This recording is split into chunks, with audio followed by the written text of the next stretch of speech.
He sat down to practice, and within 30 seconds, his brain started. What if I'm not good enough? What if I never improve? What if this is a waste of time? He didn't fight the thoughts. He didn't try to silence them. He just kept playing. That man was Itzhak Perlman, one of the greatest violinists alive. And the thing that made him extraordinary wasn't talent. It wasn't discipline. It was that he figured out how to stop letting his own mind talk him out of showing up. That's exactly what we're going to figure out today. Here's the truth about overthinkers. You're not lazy. You're not unmotivated. You actually care, probably more than most people around you. That's the cruel part. The people who overthink the most are usually the ones who want to improve the most. The stakes feel high because the goal actually matters to them. But caring too much creates its own trap. You want to get better at something, so you think about it. Then you think about whether you're thinking about it correctly. Then you wonder if you're even cut out for it.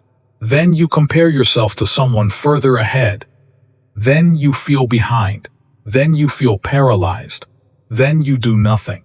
And the day passes. Psychologist Anders Ericsson at Florida State University spent decades studying the world's best performers. In 1993, he published research on elite violinists at the Berlin Academy of Music. His finding wasn't about talent. It was about hours, specifically 10,000 hours of deliberate, focused practice by age 20. But here's what that study quietly revealed that nobody talks about enough. The elite players didn't just practice more.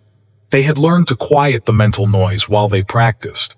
They were present, locked in, not negotiating with their own doubt mid-session. That's the real skill underneath the skill. And for overthinkers, it's the one that changes everything. So here's the problem most overthinkers face when they try to get better at something. The mind doesn't go quiet just because you sit down to work. It gets louder. You open the laptop, the thoughts start. You pick up the instrument, the comparison hits. You start writing. The inner critic shows up before you finish the first sentence. Most advice tells you to push through it. Just focus. Just try harder. That advice doesn't work for overthinkers, because the harder you try to stop thinking, the more you think. That's not weakness. That's just how the overthinking brain is wired. But here's what actually works. 3 shifts. Specific, research-backed and built for a mind that doesn't easily switch off. Shift 1. Stop measuring results. Start measuring presence. Overthinkers are obsessed with outcomes. Did I improve today? Was that session good enough? Am I where I should be by now? These are outcome questions. And outcome questions are dangerous because outcomes are slow, unpredictable, and completely outside your control in the short term. Every time you measure by outcome and come up short, your brain files it as evidence. Evidence that you're behind, that you're not good enough, that maybe this isn't for you, and that evidence feeds the overthinking spiral. Carol Dweck at Stanford published expanded research in 2006 on what she called the growth mindset. People who shifted their measure from results to engagement. Did I show up fully? Did I push past yesterday's edge? Did I notice something new? Stayed in the process significantly longer. They also performed better over time. Here's why this matters for overthinkers specifically.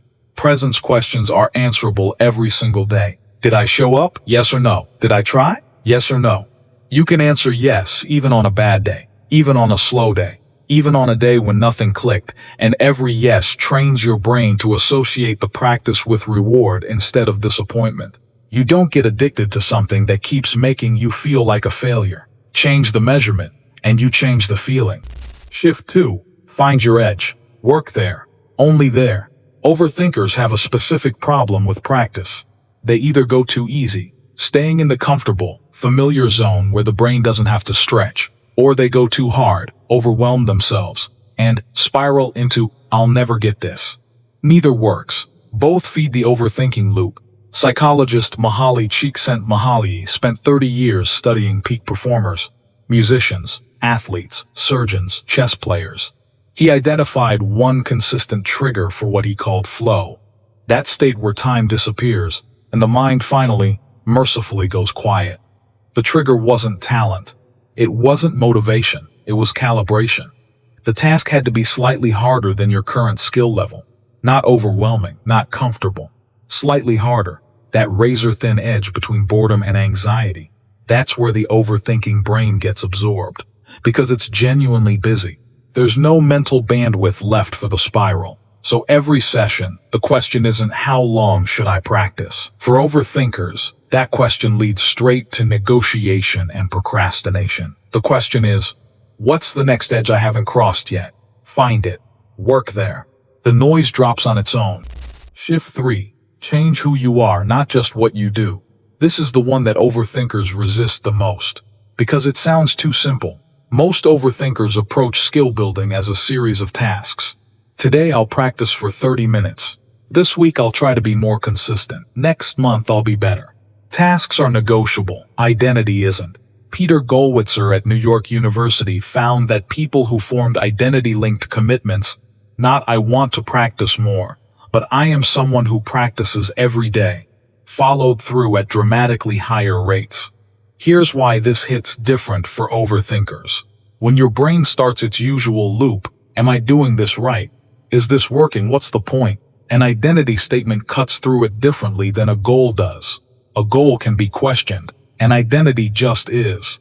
I'm someone who shows up every day. Doesn't leave room for the 11 p.m. spiral about whether you're on track. You either showed up or you didn't. And tomorrow you show up again. That simplicity is exactly what the overthinking brain needs. Not more complexity.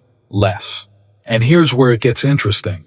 Because once those 3 shifts are in place, something starts to happen that most overthinkers never expect. The mind stops fighting the process, not all at once, not without resistance, but gradually. The relationship changes. The practice session stops being a place where your doubts ambush you. It starts being the one place they can't reach you, because you're too busy being inside the work. This is what researchers call intrinsic motivation lock-in. And for overthinkers, it's particularly powerful, because overthinkers are exhausting to live with, especially for themselves. The mental chatter is constant. The second guessing never fully stops. But inside a well-structured practice session, calibrated to your edge, measured by presence, owned as identity, the chatter finally has nowhere to go. In a 1973 Stanford study, psychologists Mark Lepper and David Green showed that children who loved drawing stopped drawing when they were given prizes for it, and then the prizes were removed. There's a video here about how to break the overthinking loop before it starts. Specifically the 2 a.m. spiral that overthinkers know too well. It's the natural companion to everything we covered today. And if you want more of this, real research, real psychology, translated into something your mind can actually use, subscribe. New video every week. No filler. Just the stuff that actually quiets the noise. You showed up today. Your brain fought you, and you showed up anyway. That's the first click.